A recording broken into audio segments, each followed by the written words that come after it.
ఇదేంటి, నాకు తెలియకుండా నా నోటి నుండి మాటలు శ్లోకంలా వచ్చాయి, రాగముంది, రిధముంది, అక్షరాలు సమంగా ఉన్నాయి అని ఆశ్చర్యపోయాడు.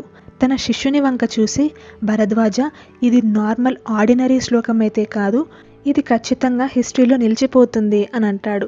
అలా మన వరల్డ్లో ఫస్ట్ పోయం అనేది పుట్టింది. అలా మన వాల్మీకి గారు ఆది కవి అయ్యారు, ద ఫస్ట్ పోయెట్. వాల్మీకి గారు ఆ శ్లోకం గురించి ఆలోచిస్తూ ఆశ్రమానికి తిరిగి వస్తాడు. తన మైండ్లో మాత్రం ఆ బర్డ్స్ సీనే రిపీట్ అవుతూ ఉంటుంది. మెడిటేషన్లో కూర్చొని అసలు ఏం జరిగింది అని ఆలోచిస్తూ అర్థం చేసుకోవడానికి ట్రై చేస్తున్న టైంలోనే ఒక డివైన్ లైట్ అతని ముందు వస్తుంది. ఎవరొచ్చారో గెస్ చేయండి చూద్దాం.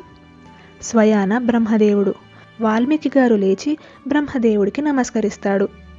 వెంటనే బ్రహ్మదేవుడు వాల్మీకితో, వాల్మీకి, నువ్వు ఎక్కువ సర్ప్రైజ్ అవ్వకు, నువ్వు చెప్పిన ఆ శ్లోకం వాజంట్ ర్యాండమ్, అది నా విల్తోనే నీ నోటి వెంట వచ్చింది.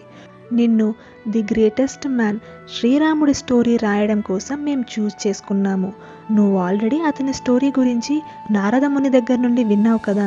ఇప్పుడు నా బ్లెస్సింగ్తో నీకక్కడ పాస్ట్, ప్రజెంట్, ఫ్యూచర్, ప్రతి ఒక్కరి మనసులో ఏం జరుగుతుంది అనేది మొత్తం క్లియర్గా నీ కళ్ళకు కట్టినట్టు కనిపిస్తుంది. ఆ స్టోరీని రాయి, నువ్వు వరల్డ్లోనే ది ఫస్ట్ పోయెట్ అవుతావు. నువ్వు రాసే రామాయణం ఈ యూనివర్స్ ఉన్నంతకాలం ఉంటుంది అని చెప్పి బ్రహ్మదేవుడు అలా ఆకాశంలోకి డిసప్పేర్ అవుతాడు. ఇదంతా చూసిన వాల్మీకి మహర్షి శిష్యులు కూడా ఎంతో షాక్ అవుతారు.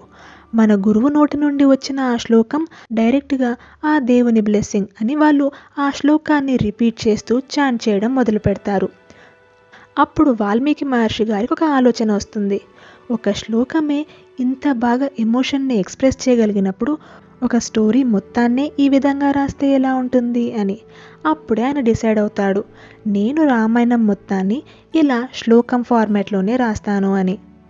అలా వాల్మీకి మహర్షి గారు రాముని జీవితం గురించి రాయడం స్టార్ట్ చేస్తారు.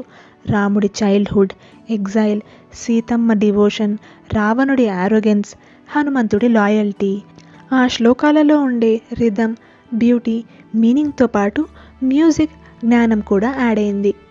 అది ఫ్రెండ్స్ మరి అలా మన శ్రీ వాల్మీకి రామాయణం పుట్టింది.